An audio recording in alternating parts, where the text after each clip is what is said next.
I found my husband in our living room with my son's fiancée only a few hours before the wedding. I was about to confront him, but a movement in the hallway stopped me. It was my son, Elijah. His face was a mask of stone. He looked at me and whispered, "Mom, I already know, and it's worse than you think." Hello, everyone. Thank you for being here with me today. Before I start my story, I'd love to know what city you're joining me from. Feel free to share it in the comments. Now, let me immerse you in this story. On the morning of my son's wedding, I woke up at 5 o'clock. I couldn't sleep. I told myself it was just nerves, the kind any mother feels on such an important day. I sat here in this very home office, staring at spreadsheets on my computer screen. I run a small CPA firm from home. Nothing extravagant, but it helped pay for our son Elijah's college and covered the extras that my husband Franklin's salary didn't quite reach. The numbers on the screen were a blur. My mind was somewhere else entirely. Outside, the world was still dark and silent, but I could already picture the scene that would unfold on the patio of our Atlanta, Georgia estate in just a few hours. White chairs arranged in perfect rows on the lawn. I had spent the entire spring tending to the arch that Franklin had built, covering it with the rose bushes I had nurtured since they were tiny buds. I had checked the string lights 3 times myself, making sure not a single bulb was out. Everything had to be perfect. Our son, our Elijah, deserved a perfect day.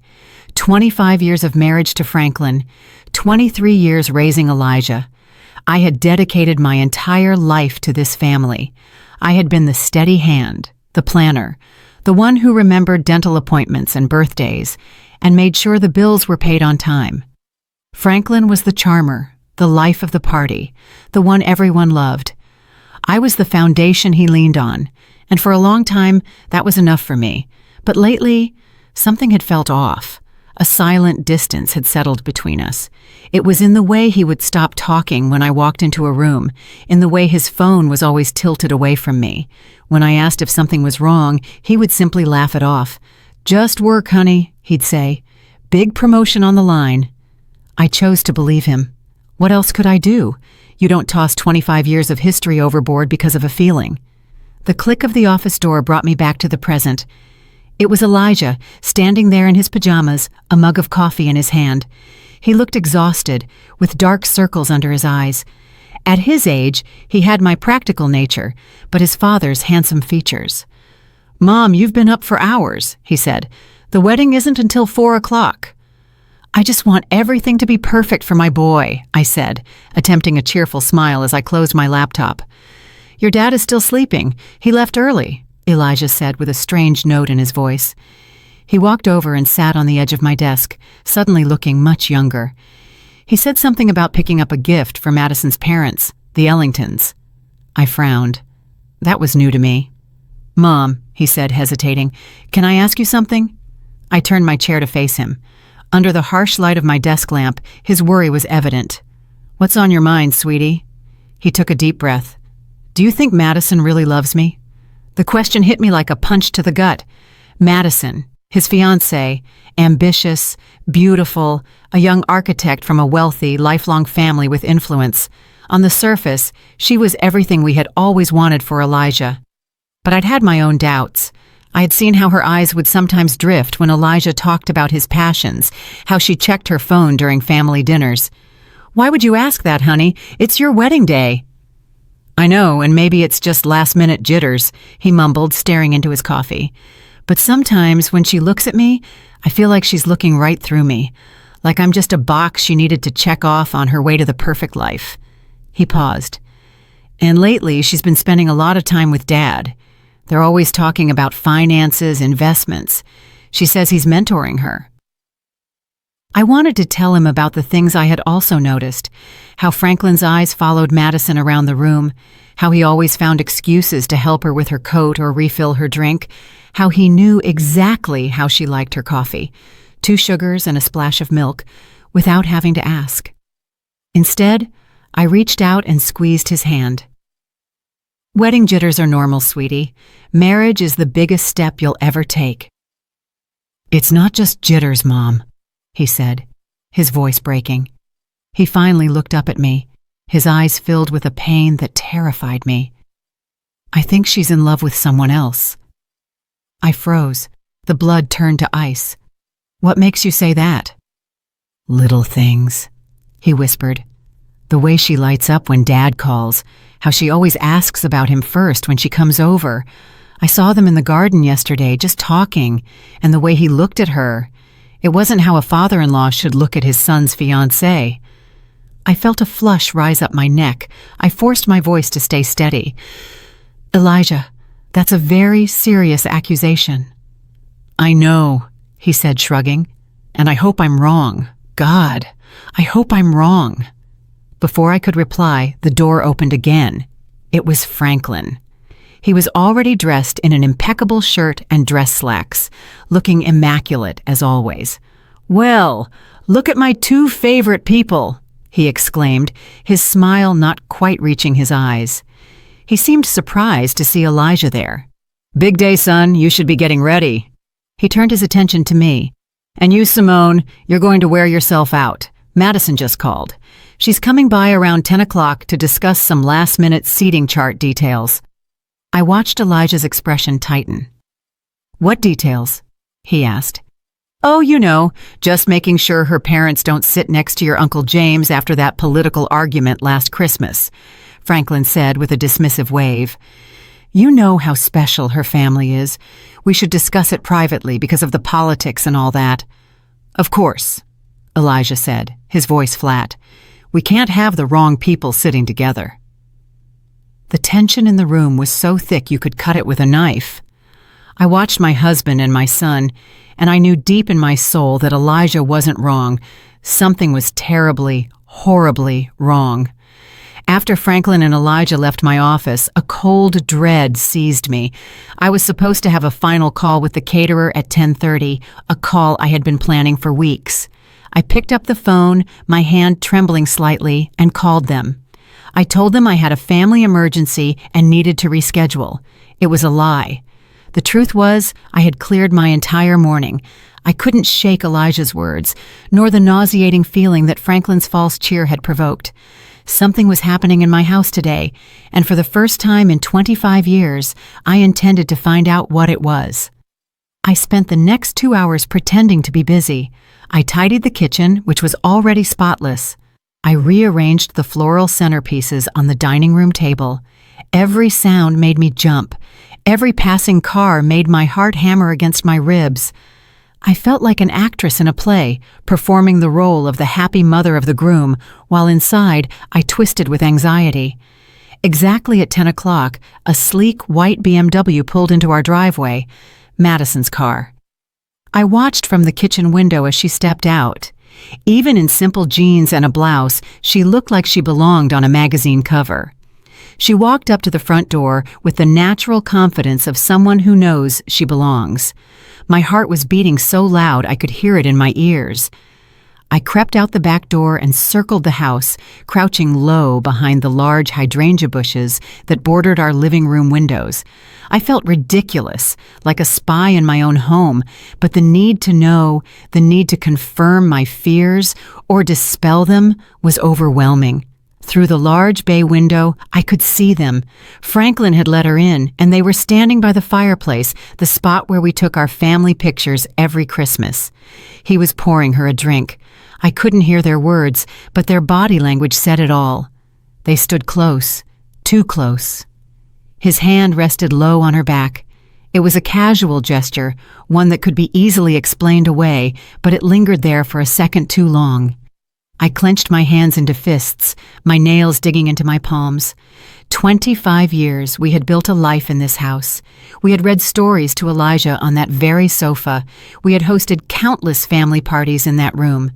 And now my husband was standing there, caressing another woman, my son's fiancée, on our son's wedding day. I was about to stand up, to storm in like a fury, and confront them right then and there. I didn't care about the scene. I didn't care about the wedding. I only cared about the scorching betrayal I was witnessing.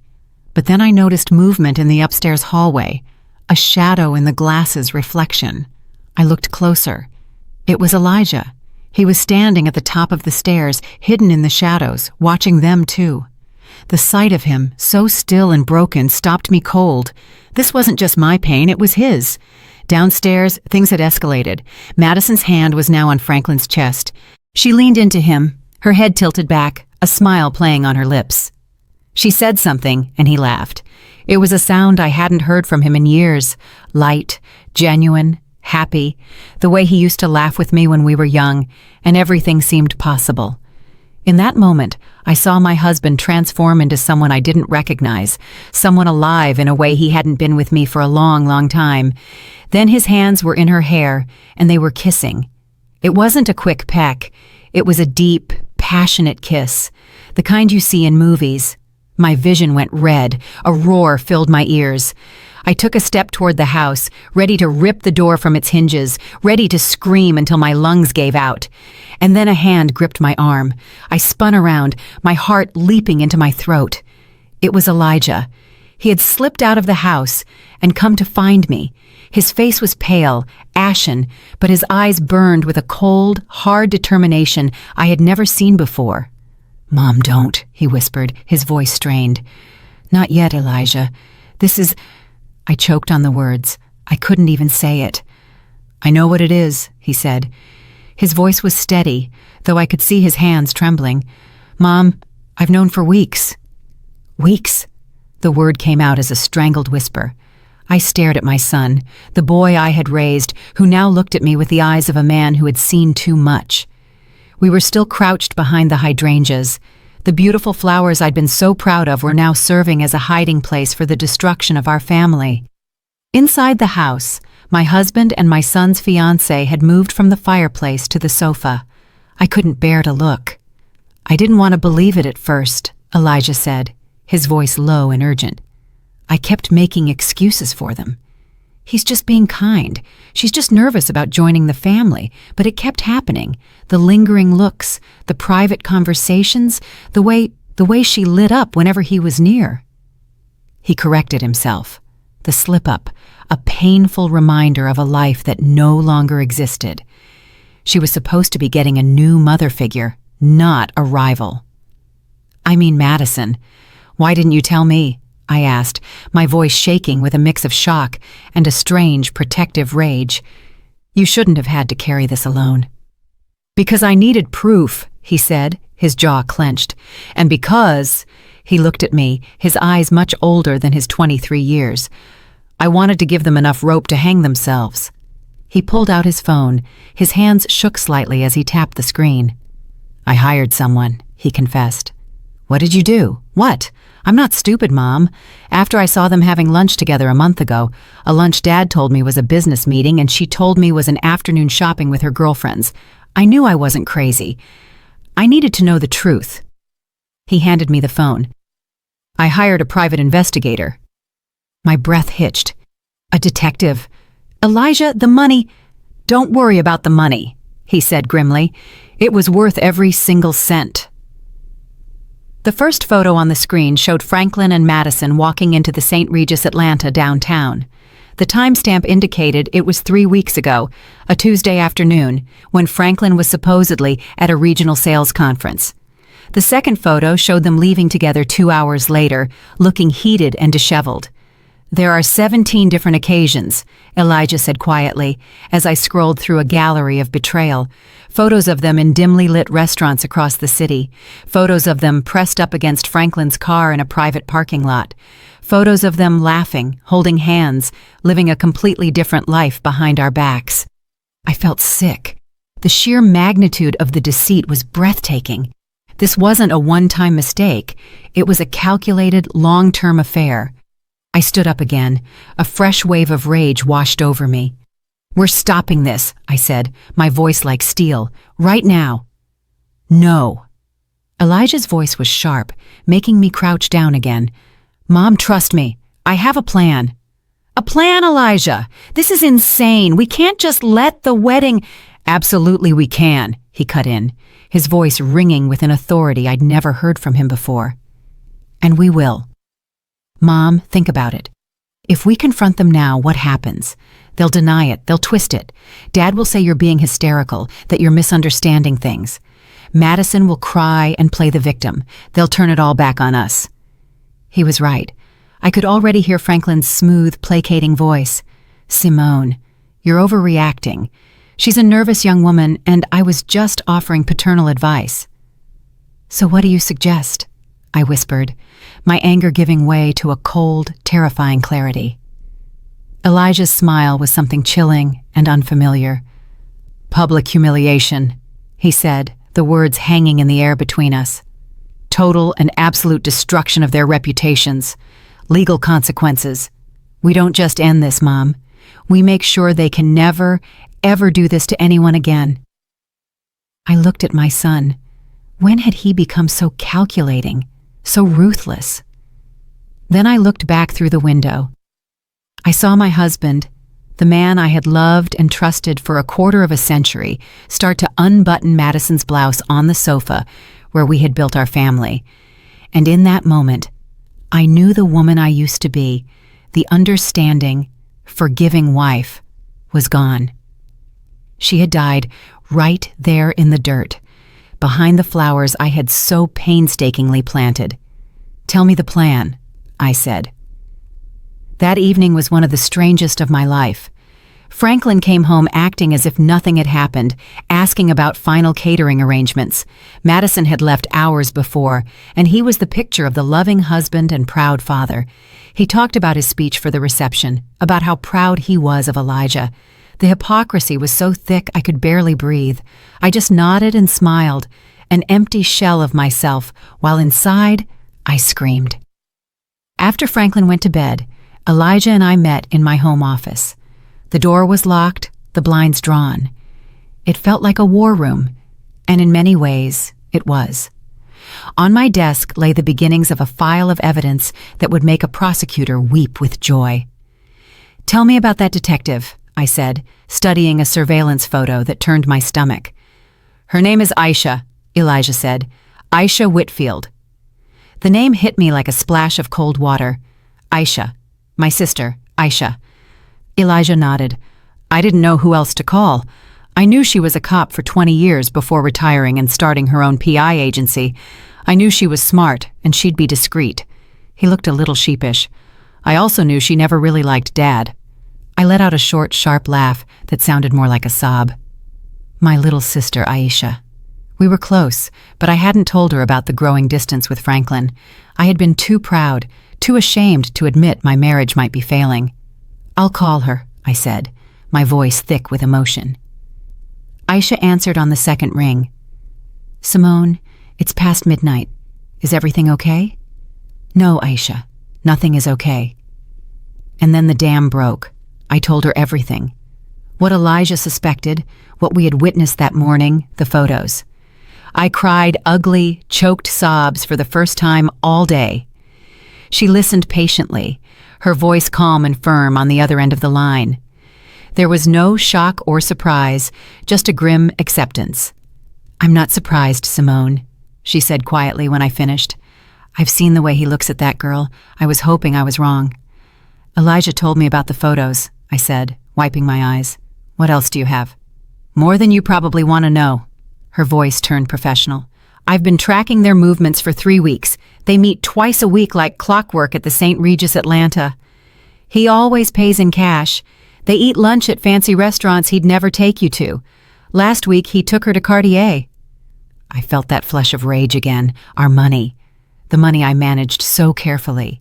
The money that was supposed to be for our retirement, for our future. And Simone, Aisha's voice was soft. There's more now.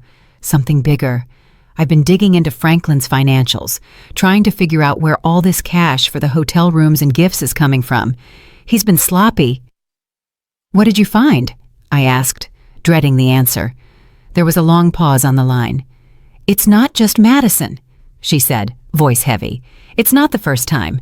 I found a series of regular monthly payments going back 15 years, always to the same person, a woman named Nicole Jenkins. The name meant nothing to me. Who is she? I did some digging. She was a junior associate at his old firm when Elijah was a child. She left abruptly about 15 years ago. The payments started a few months after she left. Aisha took a deep breath. Simone. She has a daughter, a 15-year-old girl named Zoe. I ran a background check. The father isn't listed on the birth certificate, but I'd bet my license that Franklin is her father. The phone felt heavy in my hand. I couldn't breathe. A daughter, an entire other child. 15 years of lies, 15 years of a double life. The secret trips, the inexplicable expenses, the emotional distance. It all clicked into horrible clarity. I have to know for sure, Aisha, I whispered. I know, she said. I'll handle it. But Simone, you have to be prepared. When this drops, it's going to be a nuclear bomb. I know, I said, my voice cold and hard. That's exactly what we're counting on. The 24 hours leading up to the wedding were a blur of calculated deception. I moved through the preparations like a ghost, my body on autopilot while my mind raced. I smiled at relatives. I approved the final table settings with the wedding planner. I even helped Franklin with his tie, my fingers brushing the silk fabric as I imagined tightening it around his neck. Every interaction was a performance, every polite word a lie. Aisha worked quickly. She was a professional, and this was now personal. She told me she had a contact at a private lab. It's risky, Simone, but if we can get a clean DNA sample from Franklin, we can get a non-legal preliminary comparison to a sample from the girl. That night, after Franklin fell asleep, snoring softly beside me in the bed we had shared for a quarter century, I crept out of the room. My heart pounded with every creak of the floorboard. I went to the bathroom and took his toothbrush from its holder. My hand shook so badly I almost dropped it. It felt like the ultimate violation. But what was this compared to the violations he had committed against me, against our family? I carefully tucked it into a plastic bag and left it in the mailbox for Aisha to collect before dawn.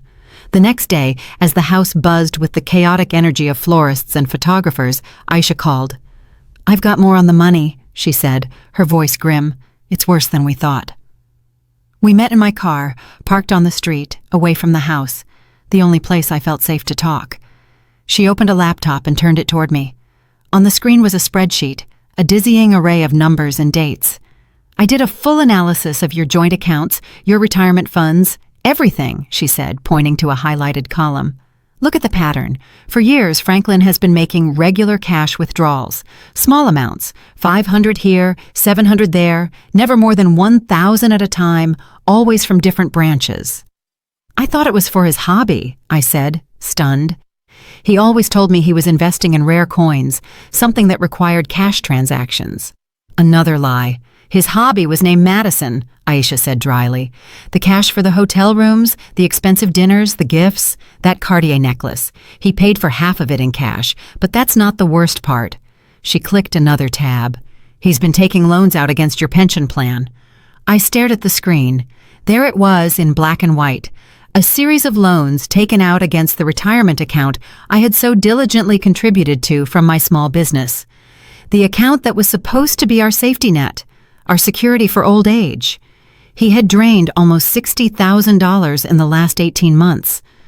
"How?" I whispered. "He would have needed my signature." "He forged it," Aisha said quietly. "I compared the signature on the loan documents to your signature on your tax returns. It's a good forgery, but it's not yours." A wave of nausea hit me. This was beyond deceit. This was theft. He wasn't just breaking my heart. He was systematically dismantling our future, piece by piece, to fund his sordid affair. He was robbing me of the college fund we had built, of the life we were supposed to share. He was gambling with my entire future.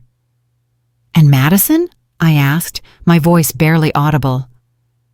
"She's not an innocent victim," Aisha said, her gaze hard. "I'll get to her, but first, there's something else." She hesitated. Then she handed me a large manila envelope.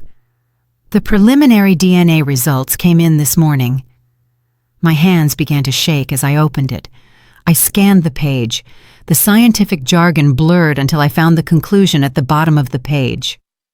"Probability of paternity, 99.999%. I stared at the words until they were burned into my memory. Zoe Jenkins was Franklin's daughter. 15 years of loving him, trusting him, building a life with him while he had another daughter, another family hidden in the shadows. I rested my head on the steering wheel, the cool leather against my hot forehead. I didn't cry. I was beyond tears. A strange, terrifying calm came over me. The pain was still there, a massive gaping wound in my chest. But now it was accompanied by something else, a cold, hard resolve. He wasn't just going to lose his wife.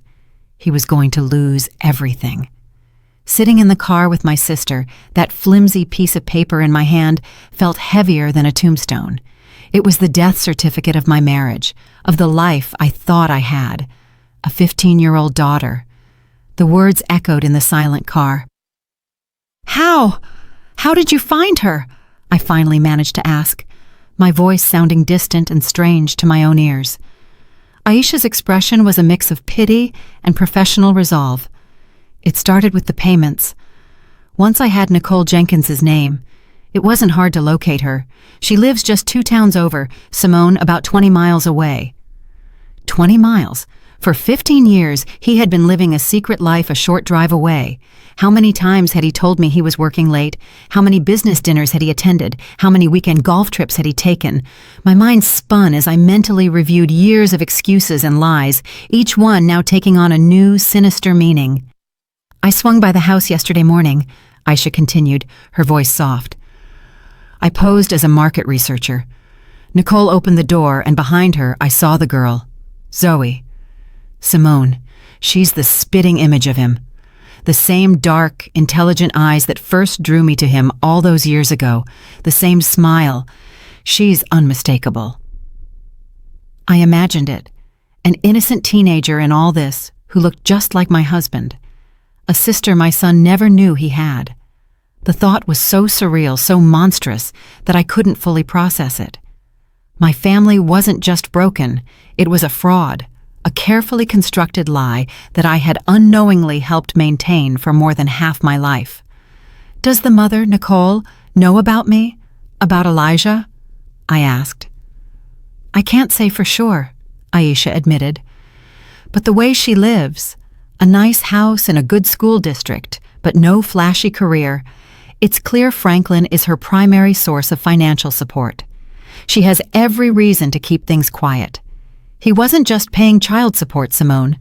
He was funding her whole life with my money, with our money, my consulting money, our joint savings, the money he stole from our retirement. The betrayal was so deep, so layered. I felt like I was drowning. It was a systematic plunder of my life's work, my trust, and my future. I handed the DNA report back to Aisha.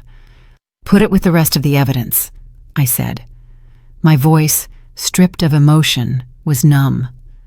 The shock was so profound, it had short-circuited my ability to feel anything but a cold, heavy emptiness. I thought about that girl, Zoe. What kind of man tells his daughter he can't acknowledge her? What kind of man raises one son in the light while keeping another child hidden in the dark? The cruelty, not just to me and Elijah, but to this innocent girl, was astonishing. And what about Madison? I asked, needing to shift my focus, to latch onto a target for the anger that was starting to melt the ice in my veins. You said there was more on her. Aisha nodded, her expression hardening again. Right, Madison. Let's talk about the fiancée. She turned the laptop back to me and opened a new file. She's not just sleeping with your husband. She's been embezzling funds from her law firm. The words took a moment to register. She's a junior partner at a prestigious downtown firm, Aisha explained, displaying documents that looked like internal financial reports. She's been inflating expense reports, creating fake invoices for non-existent consultants, and siphoning the money into a private bank account. They aren't large amounts each time, but it's steady. In the last year, she's stolen over $200,000. I gasped. $200,000? And I can trace some of that money directly to gifts for Franklin, Aisha said, showing me a bank transfer followed by a credit card statement that showed the purchase of a $1,000 watch. She was stealing from her partners to buy gifts for her lover, who was stealing from his wife to buy gifts for her. It's the most perfectly disgusting circle of deceit I've ever seen. So Madison wasn't just a homewrecker. She was a criminal, a thief, and she was about to marry my son, bringing her corruption and lies into the heart of what was left of my family. The numbness in my chest vanished, replaced by a white-hot fury. This wasn't just about a broken heart anymore. This was about protecting my son. This was about justice.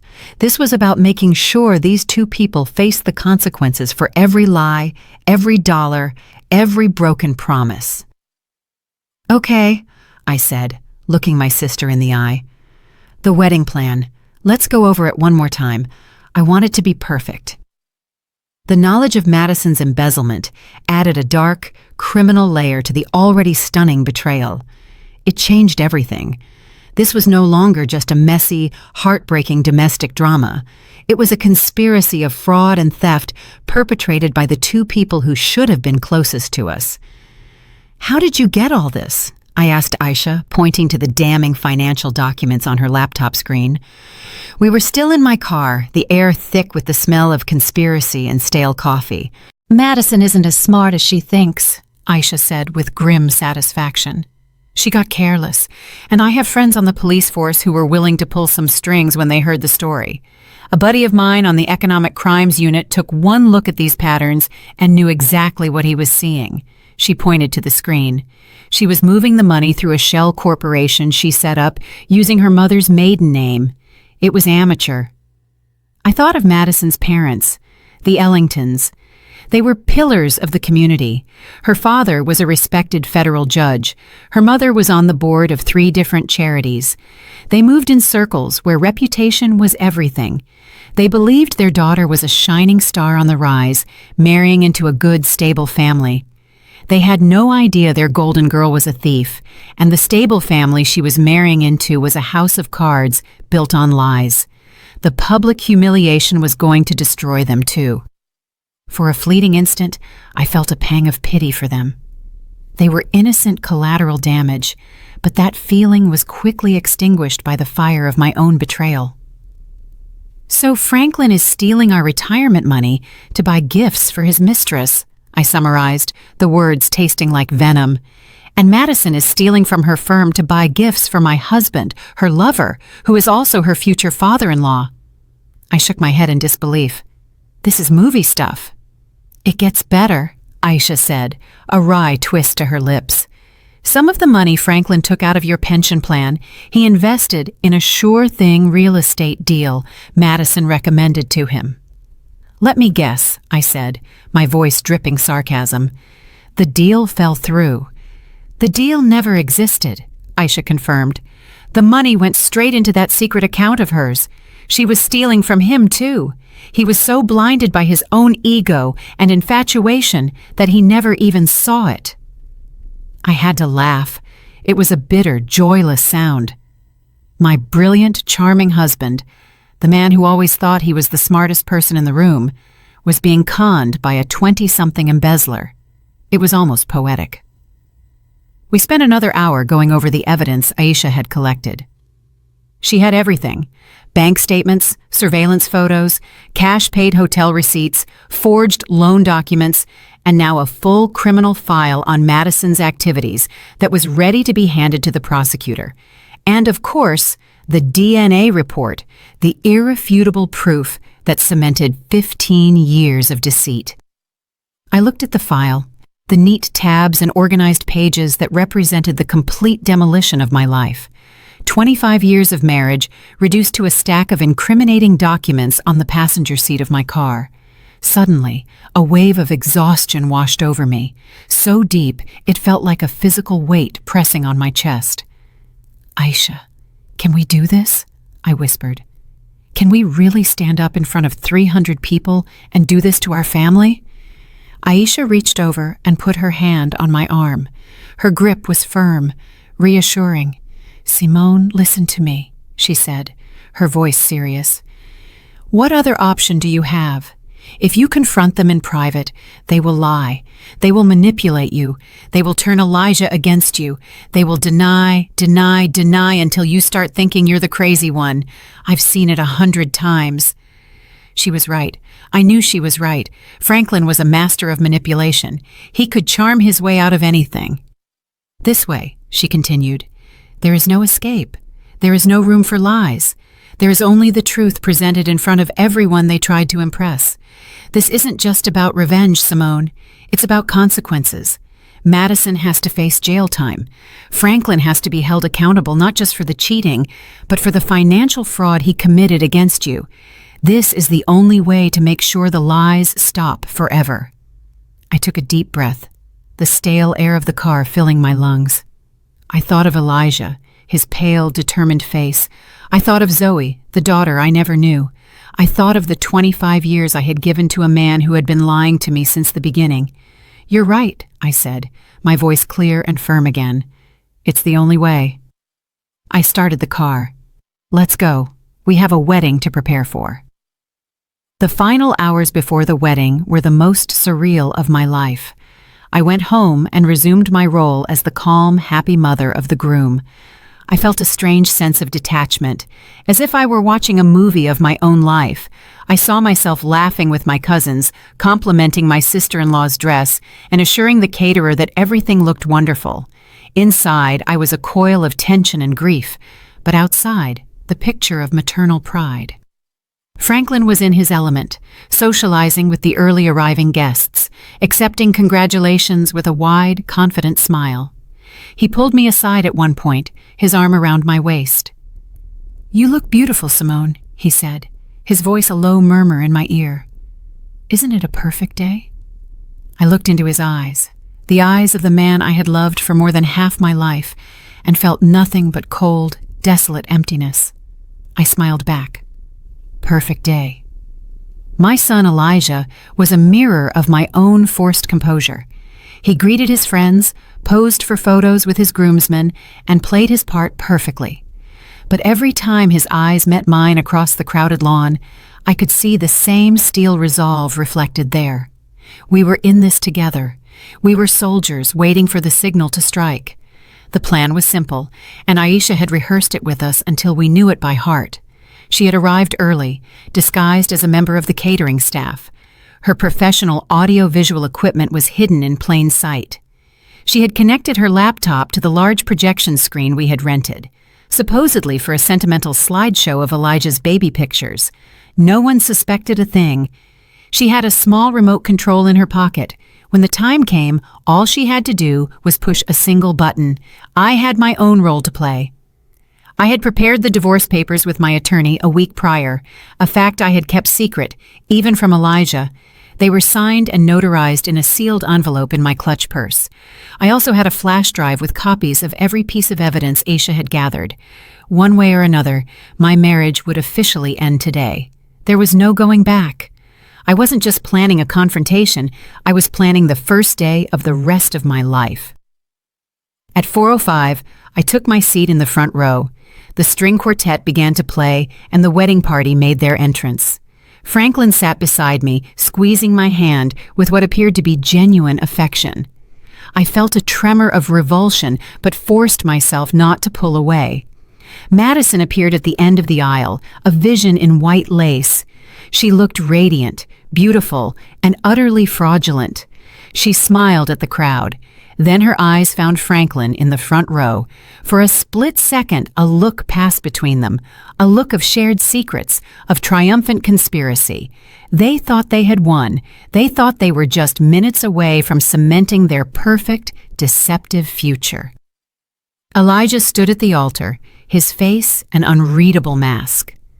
When Madison joined him, he took her hand. His expression never wavered. He looked out at the crowd, his eyes scanning the faces until they landed on mine. He gave a single, almost imperceptible nod. It was time. The officiant began the ceremony with the usual words about love, commitment, and fidelity. The irony was so dense it was nearly suffocating.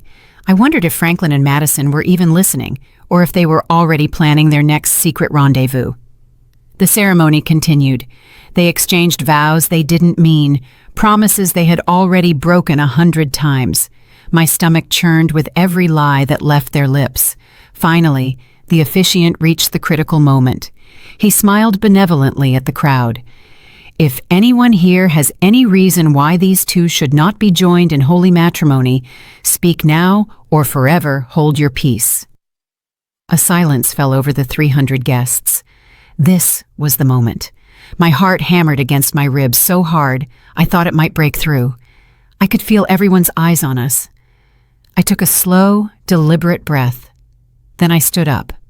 The moment I rose, a collective gasp ran through the 300 guests. The air, which had been filled with the soft melodies of the string quartet and the warm afternoon breeze, suddenly became thick and silent. All heads in the garden turned toward me. I could feel their confusion, their shock, their curiosity, like a physical force. Franklin, sitting next to me, went rigid. "Simone, what are you doing?" he hissed, his hand grabbing my arm. "Sit down. You're making a scene." I shook his hand off as if it were a venomous snake. I looked past him, my eyes fixed on my son Elijah, who stood at the altar, his face pale but resolute. He knew this was coming. We had planned it. Then I looked at Madison, whose radiant smile had frozen into a mask of confused horror. "I'm sorry, everyone," I said, my voice clear and surprisingly steady. It carried across the silent garden. "I apologize for the interruption, but I believe the officiant asked if there was any reason this marriage should not proceed." I paused, letting the weight of my words settle. "And yes, I do. I have a reason." A wave of murmuring swept through the crowd. I saw Madison's father, Judge Ellington, begin to rise from his seat, an expression of thunderous indignation on his face. "Mrs. Whitfield, what is the meaning of this?" he boomed. "The meaning, Judge Ellington," I said, turning to face him, "is that your daughter is about to marry my son under false pretenses, and I believe you and everyone else gathered here today deserve to know the truth." I pulled the small remote control from my purse. It was the one Aisha had given me. My thumb hovered over the single red button. "The truth?" Franklin sputtered, his face flushing crimson. "Simone, you've lost your mind. You're embarrassing our son." "Am I, Franklin?" I asked calmly, turning my gaze back to him, my voice dropping to an icy calm. "You're the one who has embarrassed our son. You and your mistress." With that, I pressed the button. Behind the altar, the large screen that was supposed to show a slideshow of Elijah's baby photos sprang to life. The first image that appeared was a crisp surveillance photograph of Franklin and Madison, locked in that passionate kiss in our living room, the one Elijah and I had witnessed just the day before. The crowd erupted. There were screams, gasps, people standing up to get a better look. I saw Madison's mother bring a hand to her chest, her face ashen.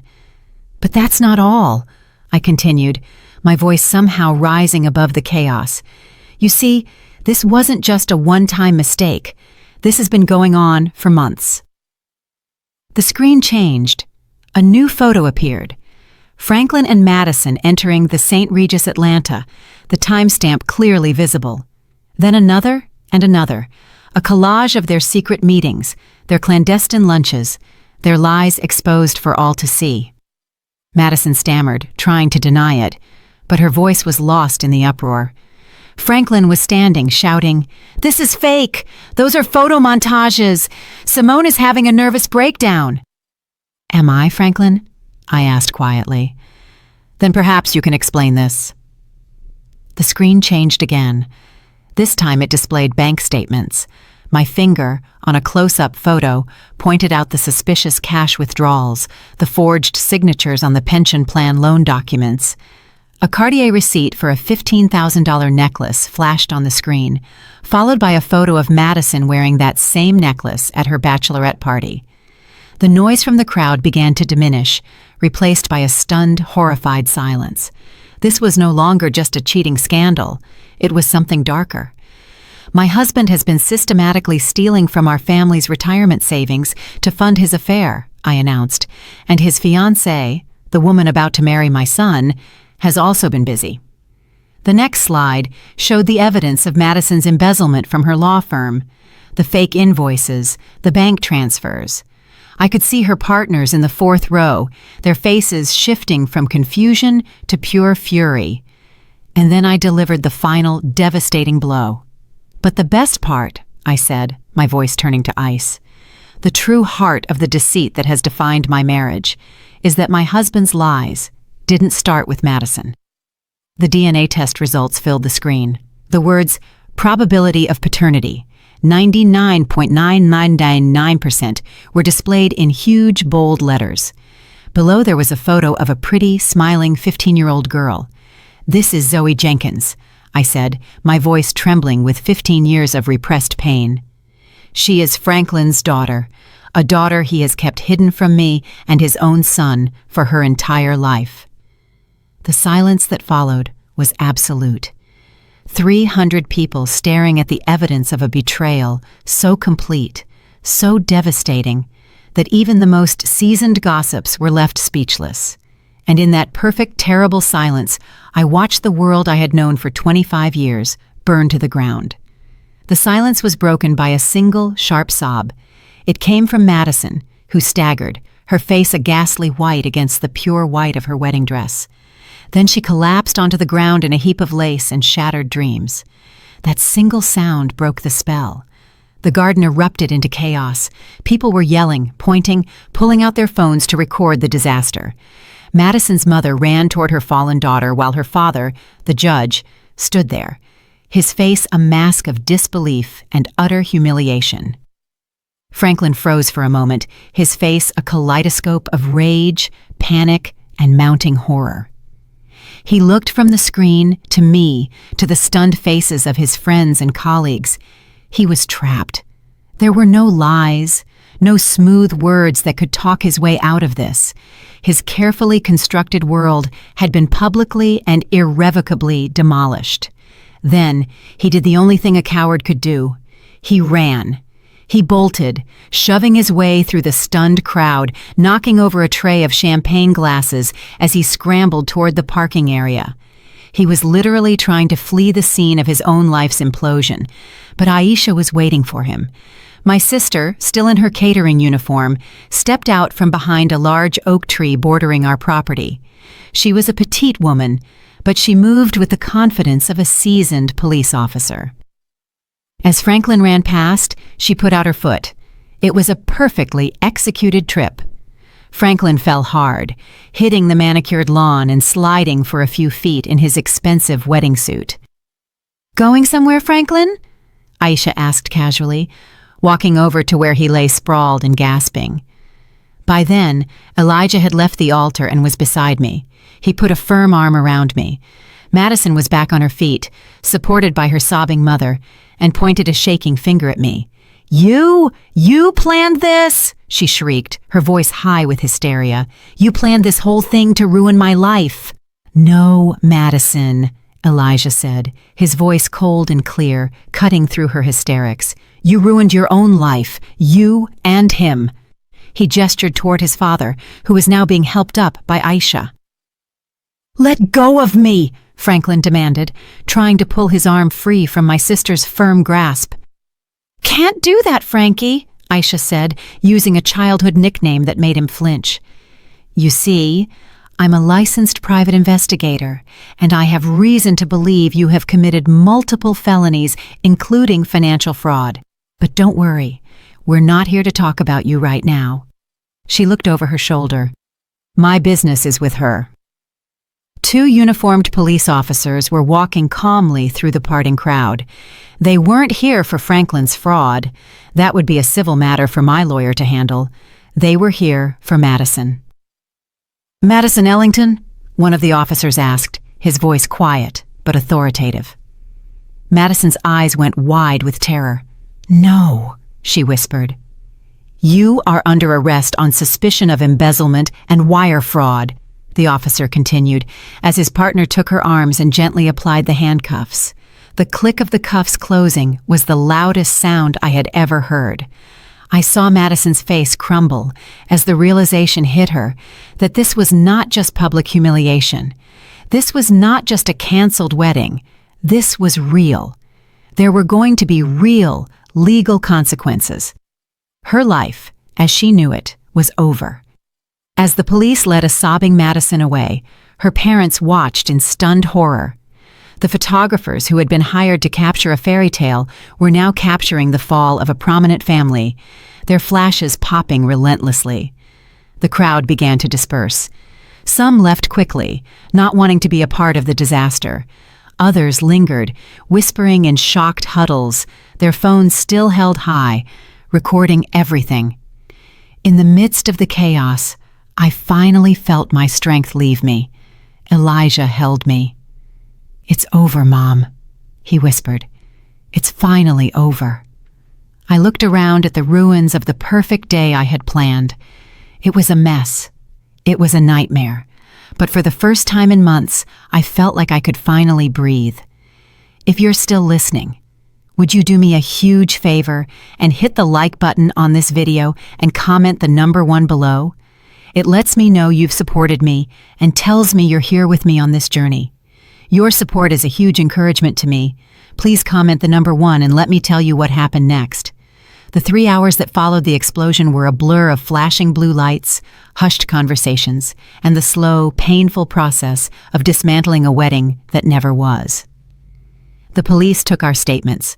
Madison was driven away in a patrol car, her beautiful wedding dress looking absurd and tragic in the harsh glare of the setting sun.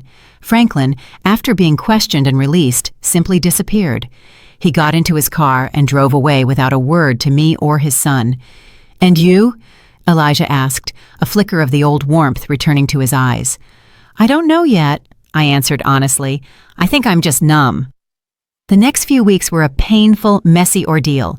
The story, as expected, became a local media sensation. Scandal on wedding day, fiancé arrested at altar, groom's father implicated in decades of deceit. Our names and faces were everywhere. I stopped answering the phone. I stopped leaving the house unless absolutely necessary. My small CPA firm suffered. Some longtime clients quietly took their business elsewhere, uncomfortable with the notoriety.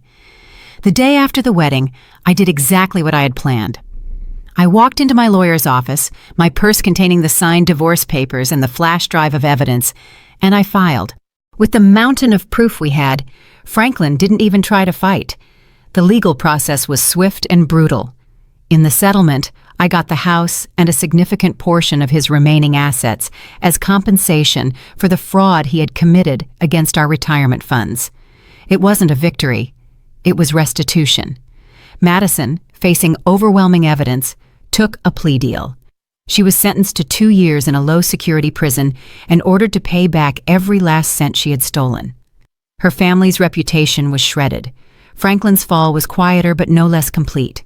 He lost his job, his reputation, and the respect of everyone he knew. He moved into a small apartment across town, and from what I heard, he rarely showed his face in public. But the most complicated part of the aftermath was Zoe. 2 weeks after the wedding, I received a letter. It was from Nicole Jenkins, Zoe's mother. It was short and to the point. She apologized for the pain her past relationship with Franklin had caused and said her daughter Zoe had learned the truth from the news and wanted to meet Elijah and me. I sat with that letter for 3 days. What was I supposed to do? This girl was the living embodiment of my husband's biggest betrayal, but she was also an innocent. She hadn't asked for any of this. She was my son's sister. I showed the letter to Elijah. He read it, his face grim. "I want to meet her," he said immediately. "She's my sister, Mom. She deserves to know her family, or what's left of it." So I made the call. We agreed to meet at a neutral location, a quiet coffee shop in a town halfway between ours. I was terrified. As we waited for them to arrive, I twisted the napkin in my hands until it was a frayed mess. Then they walked in. Nicole was an ordinary, tired-looking woman who seemed to carry the weight of her secrets in the slump of her shoulders. And behind her was Zoe. The moment I saw her, my breath caught. Aisha was right. She had Franklin's eyes, the same dark, intelligent eyes that had made me fall for him all those years ago. She looked scared and uncertain, clutching a book to her chest like a shield. And in that moment, looking at this innocent girl who was a victim in all of this, I knew my anger was not with her. It was with him, always him. That first meeting with Zoe was awkward. Words felt clumsy and inadequate. Elijah, bless his heart, did most of the talking. He asked her about high school, about the book she was holding, about her life. He didn't ask about Franklin. He simply treated her like a person, like a sister he was meeting for the first time. I, for the most part, just watched, trying to reconcile the image of this shy, sweet girl with the monumental lie she represented. Slowly, tentatively, we began to build something new. We met again for coffee, then lunch. Elijah and Zoe started texting, discovering a shared love for old movies and spicy food. I found myself looking forward to seeing her, hearing about her life. She was bright, funny, and kind. She was an innocent soul caught in the wreckage caused by our parents. A year passed. Life settled into a new, unfamiliar rhythm. The divorce was finalized. The media storm subsided, replaced by newer, fresher scandals. I poured my energy into rebuilding my business, and slowly my clients started to come back. I sold the large family home with its yard full of ghosts and bought a smaller, more manageable townhome for myself. It was quiet, peaceful, and it was mine. Elijah, after months of therapy to work through the trauma of the betrayal, was thriving. He had left his corporate job and gone back to school to pursue his true passion, landscape architecture. He was designing beautiful spaces, creating order and beauty out of dirt and stone, a fitting metaphor for what he was doing with his own life. He was dating a lovely young woman, a kind, genuine librarian who looked at him like he was the only person in the world. And Zoe had become a part of our lives. She came over for dinner every other Sunday. She and Elijah had developed a real sibling bond, teasing each other and talking for hours. I found myself feeling a fierce, protective love for her. She was no longer a symbol of betrayal. She was just Zoe, my son's sister, and in a strange way, a part of my family. One evening, about a year after the wedding that wasn't, I was sitting in the living room of my new home when the doorbell rang. It was Franklin. I hadn't seen or spoken to him since the day he fled our ruined reception. He looked diminished, older, grayer, the confident arrogance gone, replaced by a deep weariness. He asked if he could come in. I hesitated. Then I stood aside. He told me he was in therapy. He said he was trying to understand why he had done the things he had done. He apologized. He said he was sorry for the lies, for the betrayal, for the pain he had caused me, Elijah, and Zoe. I listened, and I knew he meant it, but an apology couldn't erase 25 years of deceit. I forgive you, Franklin, I said, and I was surprised to find I actually meant it. Not for you, but for me. I can't carry that anger anymore. It's too heavy. I looked him in the eye. But I will never trust you again. We can never go back. He nodded, a sheen of tears in his eyes. I know, he whispered, and then he left. That night, as I got ready for bed, I found myself thinking about the woman I was a year ago, crouched in the dirt behind the hydrangeas. She was so broken, so lost. I wished I could go back and tell her that everything would be okay, that the pain wasn't the end of the story. The family I thought I had was a lie. It shattered into a million pieces on that sunny afternoon, but what Elijah, Zoe, and I built in its place was smaller, quieter, and imperfect. But it was honest. It wasn't built on comfortable lies, but on a difficult, painful, and ultimately freeing truth. We had lost everything, but in doing so, we had found something real, and for the first time in a long, long time, that felt like enough. Thank you. Thank you for listening to my story. If you've been through something similar, or if any part of this has resonated with you, please feel free to share your thoughts in the comments. Your stories matter. And if you'd like to hear more, please consider liking this video and subscribing to the channel. Be kind to yourselves, and I'll see you next time.